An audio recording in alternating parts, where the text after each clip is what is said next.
All right. Good morning, good afternoon, everybody. Thank you for joining us on our training today. Usually I get started at 3 minutes after the hour. I'm just going to wait another 30 seconds. Looks like people are joining a little bit late this morning. No problem. Today's training is on installing your InfluxEnterprise Cluster. My name is Chris Drill, and I work here at InfluxData.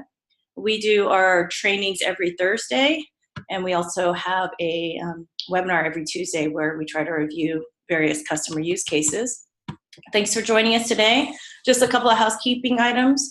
If you have any questions during the training, feel free to put your questions in the chat or the Q&A panel. Either one will do. And if we happen to get a break in the middle of the training today, then we'll make sure we answer your questions, and we'll definitely get them all answered before the end of the training today. And you don't have to limit your questions to just InfluxEnterprise. Any questions at all, we will try to get to them as best that we can. Today's training is being conducted by Katie Farmer, who's one of our fantastic developer advocates here in San Francisco. And want to remind you one more thing. I am recording this session, so I'll post this before the end of the day.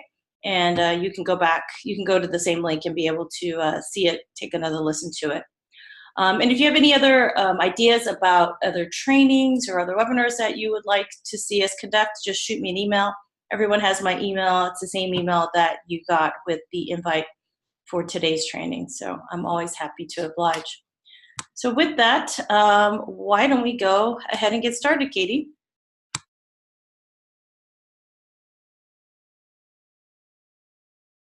Installing your enterprise cluster today.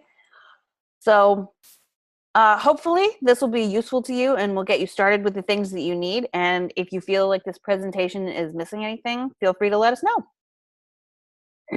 So we're just going to start with, what are we and what are we doing here today? So we are the market-leading time series platform here at InfluxData. We're built specifically for metrics, events, and other time-based data. We deal specifically with time series data, which is essentially anything where the timestamp is just as important to you as the value of the data itself. We offer something we call time to awesome, which basically means you shouldn't have to spend a lot of time worrying about configuration or how to install. You should be able to get using the tool to be able to get what you need out of it. We also think that you should be able to take action while it matters. You don't really want to know about problems that happened yesterday. You want to know about them while they're happening. And we're fast, scalable, and available, which we'll get into as we move forward. So we're just going to do sort of a brief overview here, and we'll get in more to the details of what each product is in a little bit. But we offer an open source core, which is our full stack of InfluxDB, Telegraph, Kapacitor, and Chronograph. Now, a lot of our users use the open source and they're super happy with it. The difference here is that when you upgrade to Enterprise or InfluxCloud, you can access clustering. You have improved manageability, improved security. This is really good for people who need high availability and who need enhanced security. So today we're going to talk about what is InfluxEnterprise, what is InfluxCloud, what is an InfluxDB cluster, especially regarding what are meta nodes versus data nodes, what type of hardware you need to run your cluster on, and then we're going to do a little demo of the installation of the cluster. So, what is InfluxEnterprise? So InfluxEnterprise is the full InfluxData components, which I listed earlier: Telegraph, InfluxDB, Chronograph, and Kapacitor.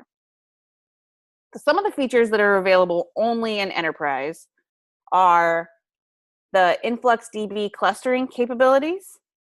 And the clustering essentially offers you two things: high availability and scalability. In enterprise, you can also have capacitor clusters. Capacitor right now offers you high availability, and scalability is something that we know people want with capacitor, and it's something we're certainly looking into. You also get an enhanced backup and restore option, fine-grained auth, which essentially, in case you're wondering, because I certainly did when I saw this, fine-grained auth means that you can decide who sees what. So you can, for example, if you have different teams who are all sending their CPU usage into the same cluster, you can make sure that teams can only see their own data, right? So you could put permissions in so that I can only see my own CPU usage, but I can't see yours. It also has enhanced security. It's battle tested by some of our current customers and a lot of our open source users, as well as all the engineers on our team. And it has enhanced production deployment capabilities. And InfluxCloud is really similar. It includes all of these enterprise features, the difference being that it is hosted and managed by my friends here at Influx.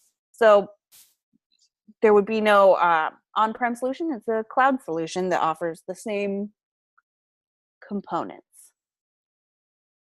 So I just want to make a note here about time series index in InfluxDB.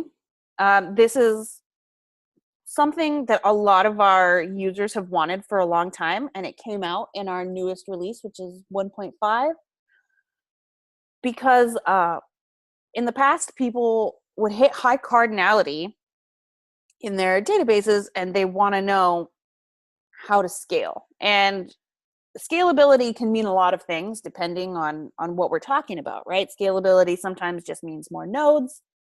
Sometimes it means better hardware. But in this case, people wanted to scale in terms of the number of series that they had. And that was something that we couldn't handle as well as we would have liked for a long time. So now you can scale out with TSI. So it's not automatically enabled, but it is production ready. You can go turn it on. And if you want to know more of the details of how it works, I'm happy to answer that in the Q&A. But for now, sort of the important piece to know is that it allows you to handle a higher CPU load and the increased disk I/O. All right, so now I'm going to talk to you a little bit about what each piece is and what it does. Starting with Telegraph. Telegraph is our agent for collecting and reporting metrics and events. Essentially, it helps us build a pipeline between sources of data, right? So you can see in this example, you can send information from a database into Telegraph and then into another database like InfluxDB or into Kapacitor if you wanted to get an alert. You can send just about anything into Telegraph these days. Telegraph is plugin driven. So we have a huge number of plugins, I think upwards of 140 for different types of agents that we can collect and report to. So, and it's always increasing. We have an amazing team, and also we have a really amazing community, and they build most of the plugins that are available. So let's jump to InfluxDB, which is sort of the heart of who we are. It was our first product. It's a purpose-built time series database. So essentially, our team built this database because they saw a problem that needed to be solved. So if you're wondering or asking how it's different than other databases, the short answer is that it was built specifically with time series data in mind, which means that it's optimized for a higher number of writes than other databases, and it handles ephemeral data better, and really takes into consideration the time aspect of this data, which other databases can do, but not as efficiently. Kapacitor is our real-time streaming data processing engine, which is a lot of words in a row, but essentially, Kapacitor can be in charge of a lot of extra tasks that we have, such as any ETL that happens to your data, right? You want to transform the data somehow, then Kapacitor is a really good place to do that. Kapacitor can handle anomaly detection, machine learning algorithms you want to plug into it, or any user-defined functions that you have. So you can set up custom functions on your end and have them run and be computed in Kapacitor. And then you have like a few options about what you can do with that data once it's gone through the processing engine. You can send an alert with it. And we have a lot of integrations with different alertings. You can go to Slack or PagerDuty or a bunch of others. You can just do it by email. Or you can, from Kapacitor, can send data in, transform it, and then send it back to InfluxDB to be stored again. And last but not least, we have Chronograph, which is the complete interface for the InfluxData platform, meaning it's sort of the visual layer. This is the UI. This is where you can go see visualizations of your data, configure settings, add users, and really manage the whole platform from there. So the InfluxData architecture consists of 3 separate software processes: data nodes, meta nodes, and chronograph. To run an InfluxDB cluster, you only need the meta and data nodes. Chronograph is an added layer for ease of use to help you manage and configure and query your data, but it's not necessarily required. But the meta and data nodes are necessary for your for your setup to work. You can see in the diagram on the side, we have 3 meta nodes that communicate with each other, and then 2 data nodes that talk to each other, and then also to the meta nodes. So if at this point you're wondering what is a meta node, you are not alone. Meta nodes keep the meta state consistent across the cluster. Information like users, databases, continuous queries, retention policies, that's data that the cluster needs to know about, but without meta nodes, it wouldn't have a good way of sharing that information accurately. So meta nodes are in charge of the meta state, which means information that helps the whole cluster be accurate and consistent. You need 3 meta nodes for high availability. The short explanation for that is that you must always have an odd number of meta nodes. If you're interested in why that is, again, you can ask in the Q&A. It's maybe not super important for now, but 3 meta nodes gives you high availability. It means you can afford to sacrifice one, and the other 2 will still be able to manage. But you need at least 3. So typically, meta nodes don't need a large amount of resources. Meta state isn't a resource hog, and they run pretty efficiently. In relation to the data nodes, which are in charge of the actual storage of the time series data, they respond to queries, and they do not participate in consensus. Now, consensus happens in the meta nodes. So the reason that we have an odd number of meta nodes is so that they can reach consensus, which is part of how we determine load balancing. So you need 2 data nodes for high availability, which is sometimes obvious, but we've seen people use 1 data node and not totally get why their backups didn't work, right? But so 2 data nodes for high availability means if one goes down or is unavailable for some reason, then you still have the second node to query and store data. Typically, data nodes need a large number of resources, mostly because storing and querying data tends to be, a more expensive use of your resources. Chronograph handles user management, pre-built dashboards, custom dashboards, database management, and retention policy management. Now, you can do a lot of these things through the Influx command line, with the exception of the dashboards. But Chronograph is there to just sort of make things easier. I, for example, am usually more comfortable in the command line than I am with visualization tools. But that's not true for a lot of people. And, developers might be more comfortable in the command line, but, managers or executives or other people who just want to go in and view the data might be more comfortable in the UI layer. So Chronograph just gives you an easy way to access some of these things. And the pre-built dashboards, I just want to touch on before we move on.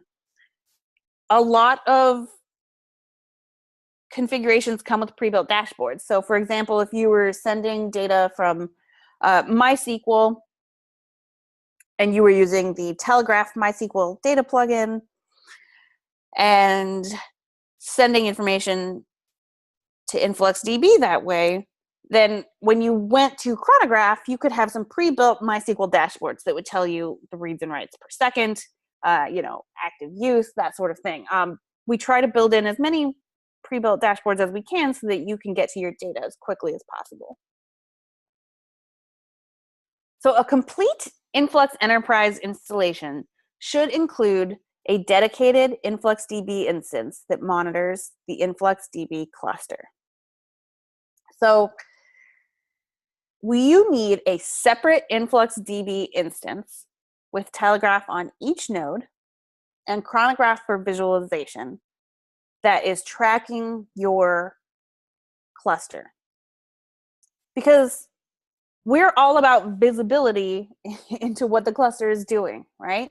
So if you just set up your cluster and start letting it do its thing without monitoring it, then that often means that you don't know when something has gone wrong when the cluster, and neither do we, right? So we want to make sure that we have visibility into what those clusters are doing. And the way to do that is through this separate InfluxDB instance. And then you can just go into Chronograph and easily see that everything is working as it should be. So some general advice for your clusters is to put a load balancer in front of your data nodes so that queries are spread across each node in the cluster. Essentially, this makes sure that one node doesn't have a really slow latency because it's doing all of the work while the other nodes are doing nothing, right? The load balancer makes sure that the load is spread evenly so that the time they spend on each task is more reasonable. And something else to note is that higher replication factors result in lower query latency, but higher write latency. So we haven't touched on replication factors quite yet, but we are going to. And it's important to know right now that how you set up your data and configure your data is really important to how performant your cluster is going to be, right? So we'll get to replication factors in a minute, but right now let's talk about hardware recommendations. For data nodes, you need 4 CPU cores minimum, 16 gigs of RAM minimum. Like we said, they need more resources because they handle the data storage and retrieval. So the meta nodes require 1 CPU core, 2 gigs of RAM. And again, you need to have an odd number of meta nodes to reach consensus. Replication factor and anti-entropy. So In your cluster, all of your data must go to a shard group.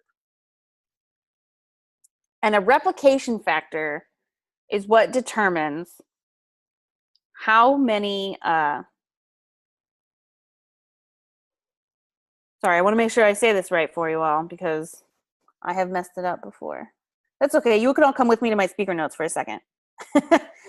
So replication factor determines how many copies of any one shard should exist. So essentially what this helps you with is saying, if you just want one copy of it, maybe you're okay with the idea that something happens to it and it's not available, right? But if you need high availability all the time, then that might mean for you a higher replication factor. You want more copies of your data so that it's never unavailable to you. This also introduces this concept that's relatively new to our, I think 1.5 or maybe a little bit earlier, called anti-entropy. So anti-entropy makes sure that there is accuracy between the replicated shards. And if there isn't, if they're not equivalent or if they're not accurate, then anti-entropy goes about repairing that. And then we reach what is referred to as eventual consistency. So maybe you've heard that term kind of tossed around. That's what that means, is that we have a sort of checks and balances in place to make sure that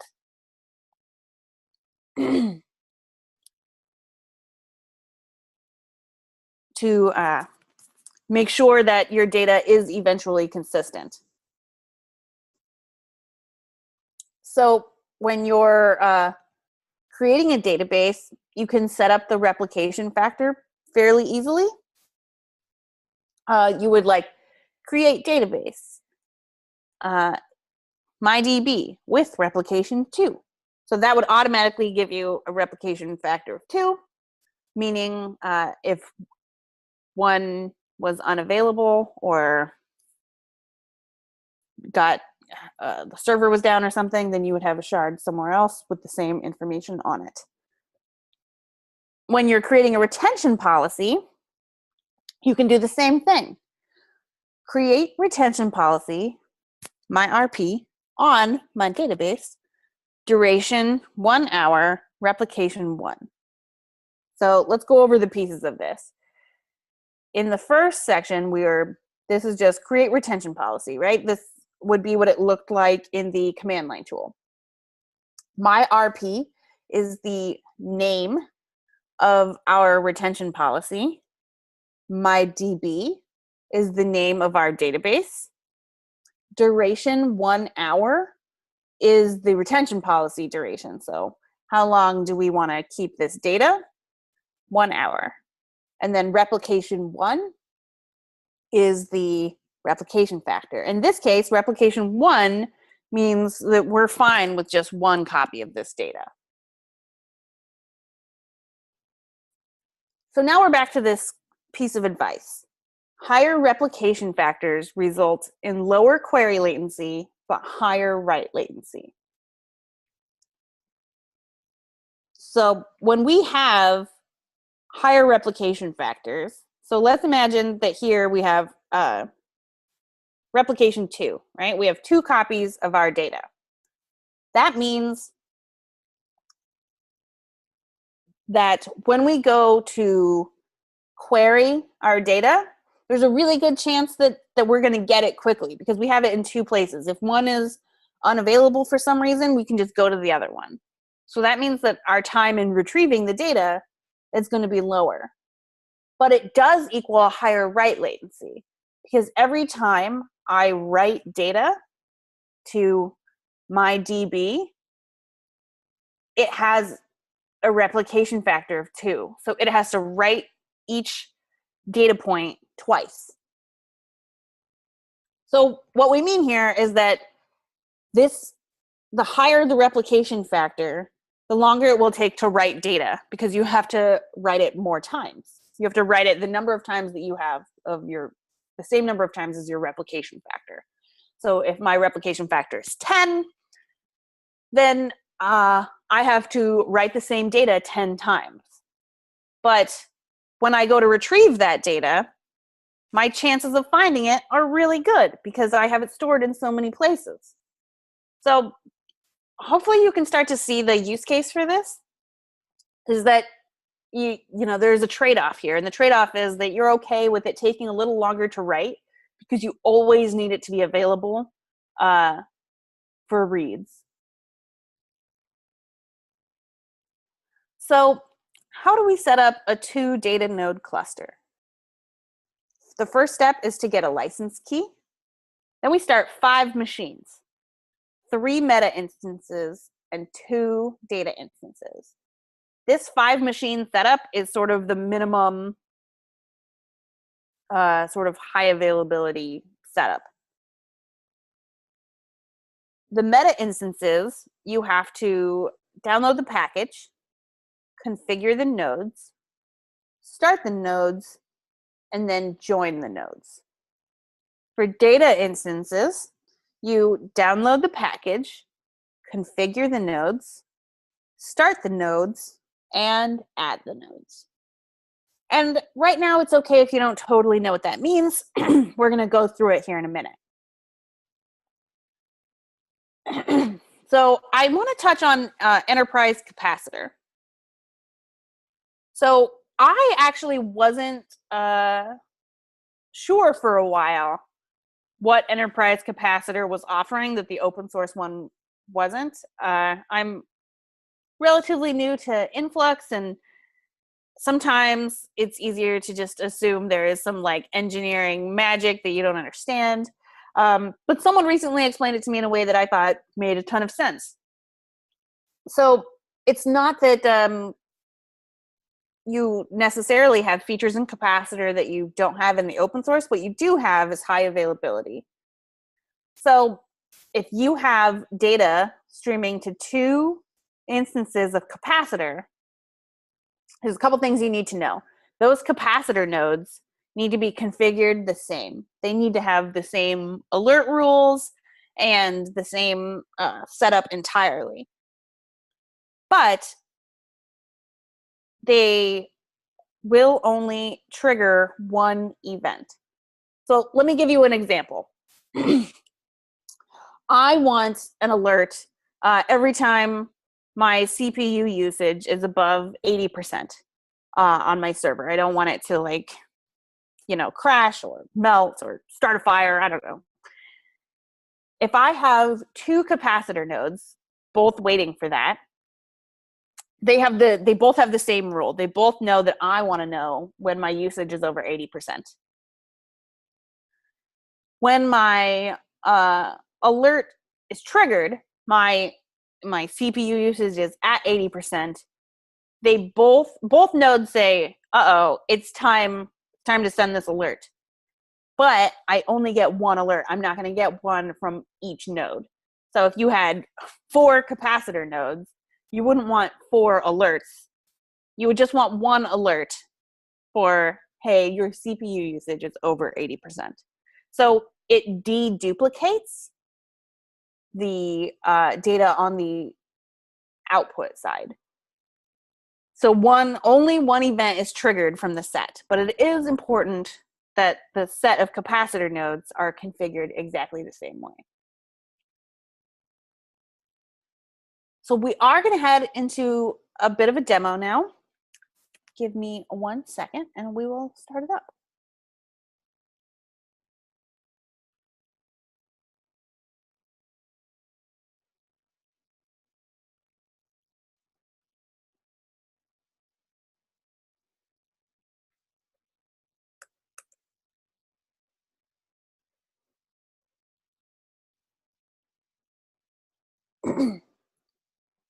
So I'm going to do things a tiny bit differently on my machine today. I am building from source, which just means you know, I have access to the code base.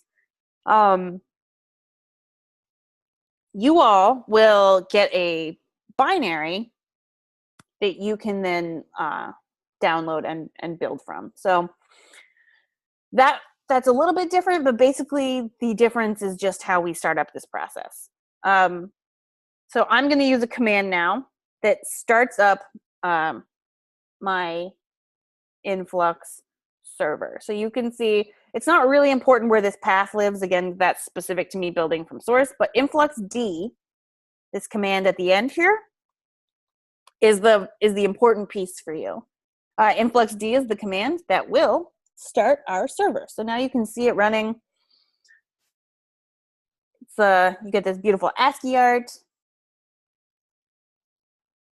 So that's the first thing we want to do, is just start the Influx service. Now, when you build from your binary, you will probably start Influx as a service rather than how I'm starting it here. And depending on your setup, that could mean starting it with Brew or starting it with whatever package manager you have or service manager you have. So I'm going to open a new tab here. And the first thing I want to do is figure out, like, what do I want to do first, right? And the first thing I want to do is configure my meta node. So I have typed influxd-meta config. The commands should always be, pretty descriptive of what it is they do. So there's just a couple pieces here that are important for us to know. The bind address and the host name you have to fill out. And then under the enterprise section, you need to fill out this registration information. So if you don't fill out your license key and license path, or sorry, not both, one or the other. If you don't fill out your license key or your license path, then you won't be able to access your copy of Enterprise. Everything in the meta section has a default that should be good for you. There are definitely situations where you're going to want to configure it, but most of the time it's fine to start with the defaults and you shouldn't have to worry about it.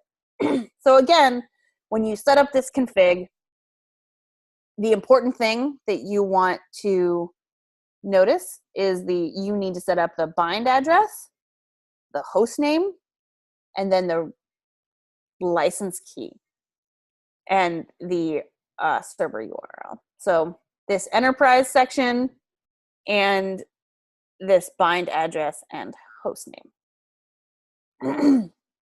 So the next thing I'm going to do is type influxd-meta.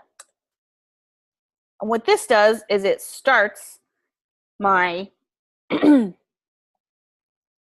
node. So you can see it running here. Again, great ASCII art. And the M here should tell you meta. So we're going to leave that running and open up another window even. So now we know that that's running. We're going to do influxd-cuddle. Okay. And because I didn't type any options after this, what happens is it shows me, like, what do you think that you want right now? Here are all the available commands. You can add data, which means add a data node, add a meta node. Here are the backups, copy shard, join, remove a data node, remove a meta node. So you can see all of the options that you have here. So influxd-cuddle is our CTL, sorry. When you see CTL, most people will say cuddle. And also it's fun because shouldn't there always just be more cuddling? So influxd-cuddle is the command that we care about here. And if you type it with no arguments afterward, it will prompt you with some help. So what we want to do right now is add a meta node.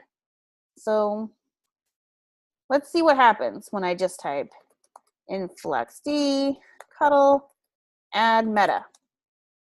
It says HTTP address value is empty. Now that's because add meta takes an argument, which is the address of the meta node. So let me just go up. I'm just going to go up through my history. So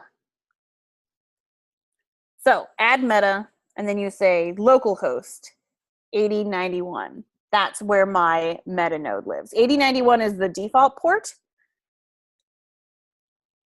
And you can see when I hit enter, it says added meta node 1 at localhost 8091. So it's confirmed that I did the thing, which is always good to pay attention to. So InfluxD cuddle, add meta, and then the address of where that meta node lives, which in my case is localhost 8091. So we've added it. Now we need to join it to the cluster. So I'm going to do the same thing. I'm going to type InfluxD cuddle join. And then we're going to see what does it want from me. So it says joining meta node, searching for the meta node, successfully created cluster. Great. And if you see some extra stuff here, well, that's because I have done some previous sort of joining and removing. But again, we need to start our meta node. And once our meta node is started, we need to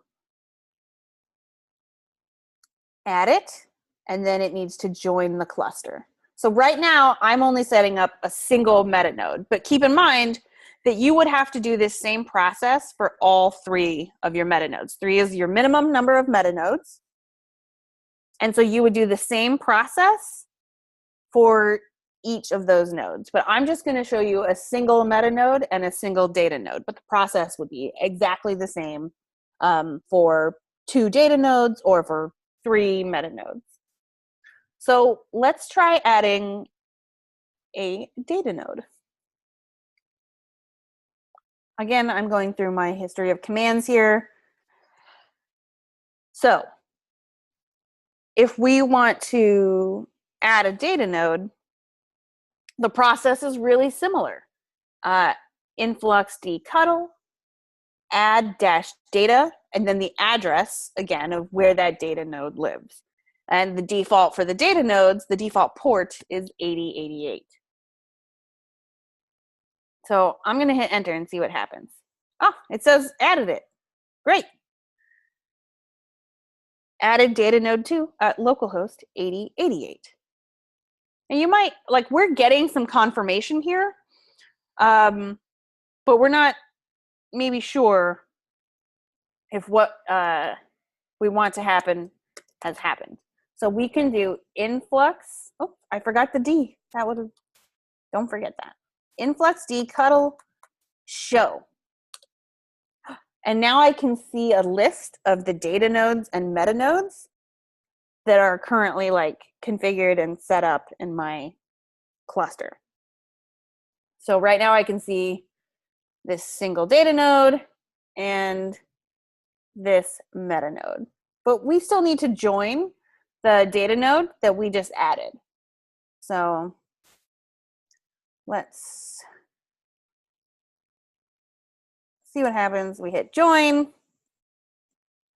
again, and now it has added my meta node and my data node that I just created. So up here, I added the data node at the default address, which is localhost 8088. And then I did InfluxD cuddle join. So that way I have joined all of my meta and data nodes into my cluster. Now remember that if you had one meta node and 1 data node, this would not be a like functioning high availability setup. You need a minimum of 3 meta nodes and 2 data nodes for high availability. So now that we've done that, I also want to show you that you can do InfluxD -H. This is for when you're like, I don't remember how to do what I want to do and I need help. So when you type InfluxD-H, it gives you all of the available commands and options.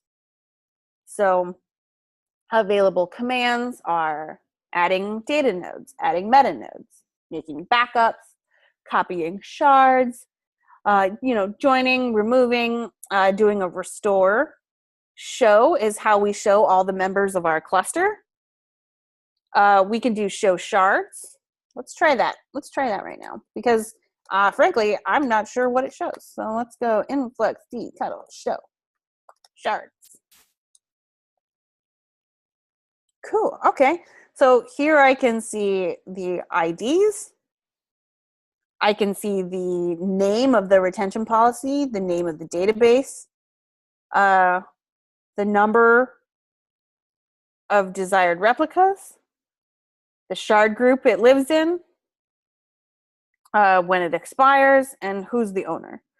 So that's pretty convenient. So those are shards, I'm gonna be honest, I didn't even know I had on my little local machine right here.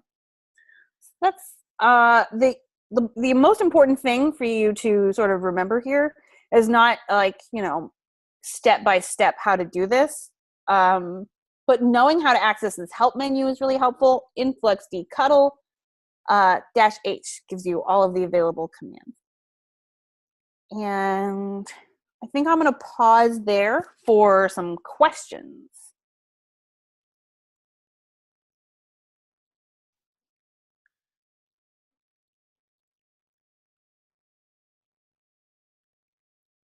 Let me. All right, so we actually had a number of questions during the presentation, so I'm just going to read some of those out loud, so in case people missed out the conversations happening in the chat, maybe this will also spark some other questions from everybody here. So I think there was a little bit of confusion about what's included in InfluxEnterprise and InfluxCloud. What is optional was not. So can you just jump back to the of course. Slide? So the key difference between, there we go, perfect. So the key differences between InfluxEnterprise and Cloud and our open source projects is that if you want HA or some of the other features that Katie mentioned, clustering, manageability, security, those capabilities are all tied to the database and actually also Kapacitor. So within InfluxEnterprise and Cloud, you can use all 4 projects: Chronograph, InfluxDB, Kapacitor, and Telegraph. But what the features that we've outlined up there are actually part of InfluxDB and Kapacitor, the enterprise versions. And if you only want to use InfluxDB, that's not a problem for any of the any 3 options, open source or for the commercial offerings. And we price our commercial offerings by the node, which makes sense when you talk about a database or with Kapacitor as well, because that's also related to data. In Telegraph there's no price tag at all with Telegraph. You can use it with the open source core projects or with the commercial offerings, and also Chronograph is also optional. And if you would prefer to write directly into InfluxDB, you can avoid using Telegraph completely. I've listed out a number of different options for how to do that. You can use you can write directly into it. You can write via the HTTP API. You can write via the various client libraries that we have. In addition, if you want to have your own UI, you can definitely avoid using Chronograph if you want to. You can write your own UI. We have a lot of customers that actually do that. They may have a smartphone app or a particular dashboard that they've created to do the query of the data in InfluxDB. That's not a problem. If you want to use Grafana, that's also an option. And if you don't even want to use Kapacitor as well, that's also okay. So you can also just use InfluxDB. So we've broken these projects out into these 4 different pieces so that we can offer you the flexibility. But I wanted to make sure that everyone on the call understood that, because we had a couple of questions.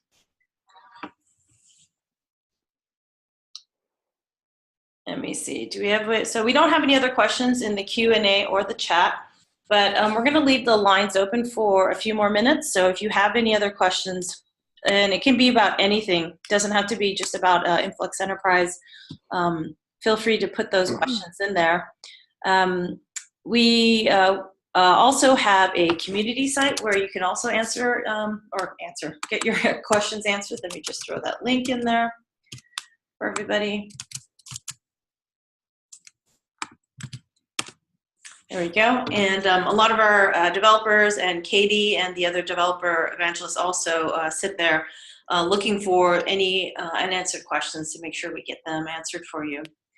Alternatively, there's also, as I mentioned, a number of webinars where we review various case studies where users will share with our audience their implementations. You'll notice that there's a lot of variances in their architecture, using all the components of the TIC stack, using only InfluxDB. There's a lot of different configurations that our users have opted to use. So I recommend checking out some of those webinars as well. I think that's one of the things people really like about what we have to offer, is that it's kind of modular. I like to think of it like Lego pieces. You know, you can use 1 or 4 or 2. You can use them in so many different configurations, and that it's hard for us to cover them all. So I'm sorry if that was not clear when I did it the first time, but yeah, you can totally use just Telegraph or just InfluxDB.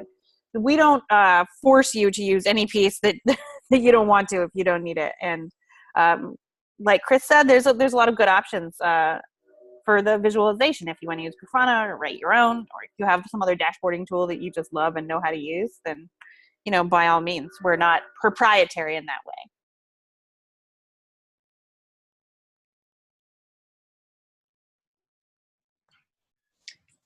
Okay, so like I said, we'll just leave the line open for maybe 2 more minutes, see if we get any other questions. And just want to remind everyone, I will post a recording later on today, so you can come back and take another listen to this. I also listed in the chat panel the partnering documentation for InfluxEnterprise. So you can also take a look at that to understand how to install and also configure, and then use some of these other features as well. Yeah, and while we're waiting for more questions, I just want to mention that we are sponsoring meetups now. So we have a time series meetup in San Francisco, Denver, New York, and we're about to start one in Boston.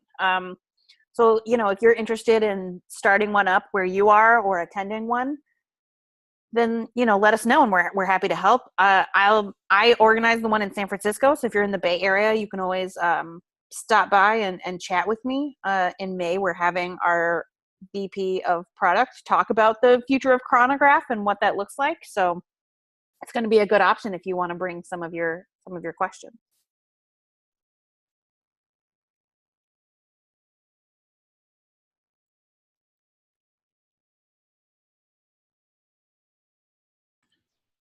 Okay, it looks like we don't have any more questions, so we will conclude our training today. Thank you so much for joining. Oops, as I said that.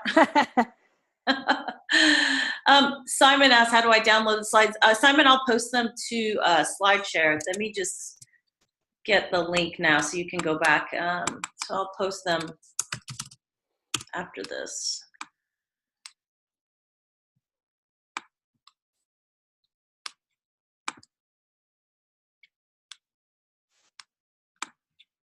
Just give me a second.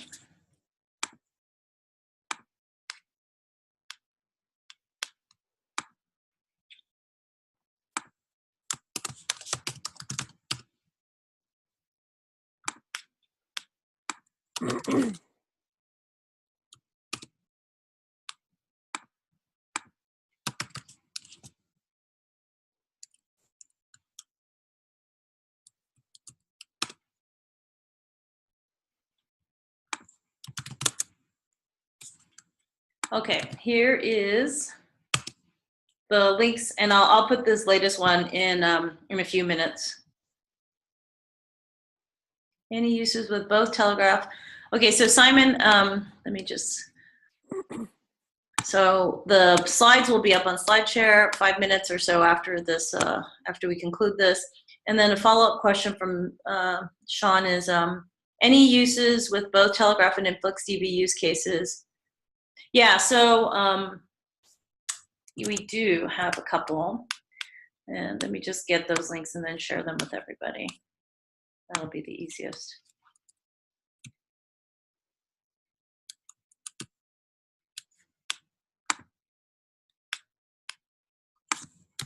So I recommend watching the New Voice Media video. Jack does a really good job of sharing his experience with using various configurations of InfluxDB and Telegraph. And also another one that's worth looking at is Coupa. And then the third one worth looking at that's slightly different. Let me just pull the third one up. This way you can hear from other users what their infrastructure looks like. There you go. There's 3 different use cases there that you guys can take a look at. So Bbox, oops, that's Coupa. Bbox is the one. Bbox is the third one. So we've got Coupa, Bbox, and New Voice Media. I recommend that you guys take a look at those. All 3 different data flow architectures, so you can see really the flexibility of this solution. Okay, one more time. Any other questions? Okay, awesome, great. Thank you so much for joining us, and we'll see you again next week.